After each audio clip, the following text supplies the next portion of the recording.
luar sastra. Sayang sekali, tidak ada seorang pun sekarang yang bisa menghalangi orang untuk menulis puisi dan sebagainya gitu.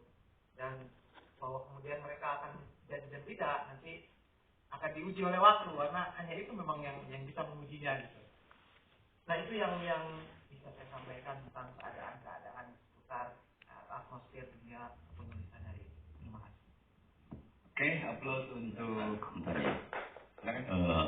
begini ya, menurut saya kita harus dilihat wilayah ini. Kalau perkembangan sastra kesepian ya, dulu juga kreativitas itu luar biasa ya. Orang Motinggo Buse, seorang Kirjo Mulyo dulu pergi ke daerah-daerah tanpa duit gitu ya.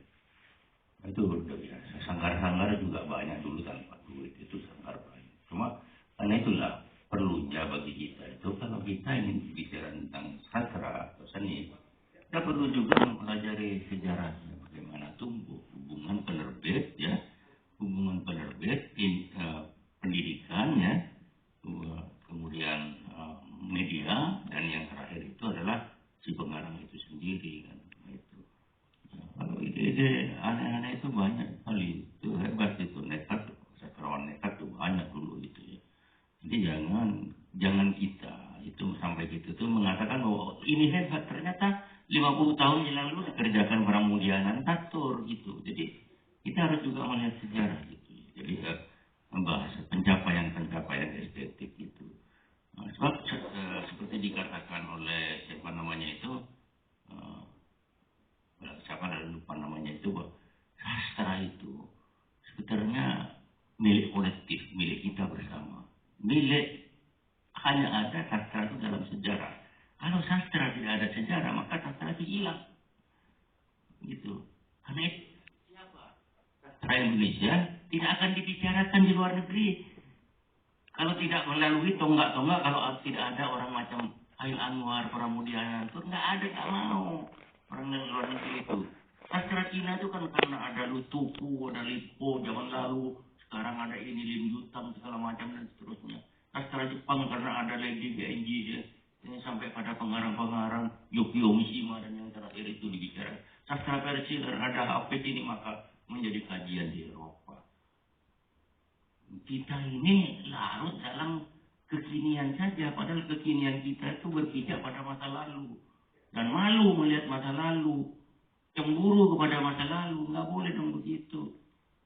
Nah, itulah maksud saya, supaya ada kesadaran. Jangan kita menjadi bangsa yang historis, bangsa yang melenyapkan sejarah kita sendiri sehingga kita digusur oleh sejarah seperti orang Indian atau orang Aborigin itu. Ya, jadi tolong ini perhatikan. Karena itu kita selalu mengemis-kemis kepada Barat, ilmu mengemis kepada Barat dari tahun-tahun. Karena kita lupa membaca karangan Muhammad Hatta, karangan Bung Karno, karangan siapa pengarang-pengarang itu dalam ilmu ekonomi, ilmu sosial dan segala macam itu. Kita selalu entah Derrida, Milan Kundera, ini itu apa sih yang dikeluarkan dari Derrida, Milan Kundera itu cuma omong kosong aja. Mereka berpikirkan dari budaya mereka. Padahal kita punya Khairil Anwar, Amir Hamzah, gitu loh. Nah, ini mudah-mudahan menjadi kesadaran bersama kita. Jadi bukan dari ego ya, bukan kita berbicara bukan dari ego atau kecemburuan, tapi ketulusan kita mengabdi pada sastra. Ya, bahwa nanti akan muncul penyair besar, penyair kecil itu urusan sejarah. Waktu itu juga yang berbicara kan itu. Teman-teman saya itu ratusan banyak jadi menulis puisi pada zaman saya masih muda itu. Tapi yang bisa dimuncul yang beruntung itu ya cuman tidak sampai 10 orang juga. Jadi sama saja sebetulnya gitu ya. Jadi kalau mau pelajari sejarah, jadi sabarlah. Kita kan tidak menuntut apa-apa kan, tidak ada saya itu tahun 70-an nulis saya ingin terkenal dengan ya, karena untung ada surat kabar itu dan segala macam. Gitu. Oke, terima kasih Bang Hadi WM. Rekan-rekan sekalian, saya kira kita sudah membicarakan apa yang dikatakan oleh Tia tentang bagaimana mencoba melakukan komparasi bandingan atau pro komparasi tentang bagaimana perkembangan sastra hari ini kekinian dengan tempo hari yang kemudian disahut oleh Bang Hadi WM. Memang persoalannya kini, saya sepakat dengan dia, bagaimana media sosial kemudian melahirkan genre-genre baru, atau paling tidak merangsang sejumlah sastrawan untuk melakukan kemungkinan-kemungkinan kreatif, melakukan berbagai bentuk dengan keterbatasan kata, bahasa, dengan menggunakan media-media sosial. Nah, tapi sebenarnya juga kalau kita berlari ke belakang lagi, itu juga sudah pernah ada. Tapi persoalannya kini, kalau kita lihat perbedaannya, kehadiran sekarang adalah keriuhan, kemeriahan, perayaan yang hadir, tapi tanpa perbincangan, tanpa percakapan. Ini bedanya dengan masa silam di tahun-tahun 70-an. Anda tahu, saya masih ingat perdebatan antara Efra Hardi dan Ahmad Tohari dalam Horizon tahun 90-an atau 80-an kalau nggak salah. Itu Horizon terbitkan sebulan sekali, tipis, dan selama 4 edisi, Ahmad Tohari dan Efra Hardi itu berdebat masalah ronggeng duku paru. Yang dipersoalkan adalah tanam-tanaman, saudara-saudara. Jadi Efra Hardi sebagai redaktur Trubus itu mengkritik logika-logika cerita Ahmad Tohari. Setting tanaman ini kok nggak bisa tumbuh di sini. Lalu pohon ini nggak bisa. Lalu serangga ini nggak mungkin tumbuh di sini. Dikritik tuh habis-habisan oleh Efra Hardi. Lengkap dengan dalam kurung pakai nama latinnya.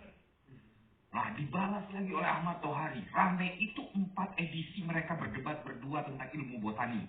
Sampai kemudian redaktur menghentikan, saya masih ingat menghentikan perdebatan itu, kan hanya mereka berdua yang berpolemik.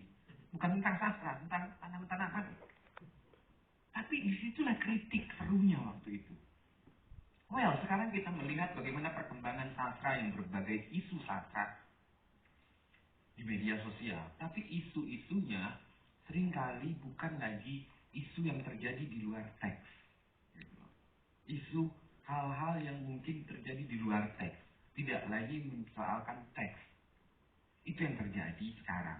Tapi seperti saya sepakat dengan apa yang dikatakan oleh Bang Abdul Hadi, mungkin kita sekarang sedang bergerak. Entah kemana. Nah, arahnya itu sangat ditentukan oleh apakah kita mau melihat ke belakang kepada sejarah. Cuma persoalannya lagi adalah tentu saja tidak mudah melihat sejarah dan mengalihkannya ke dalam realitas kekinian. Begitu saudara-saudara. Kita sudah berdiskusi selama 2 jam. Tentu saja Anda tidak puas dan masih ingin menyampaikan kesimpulan, menyampaikan pertanyaan.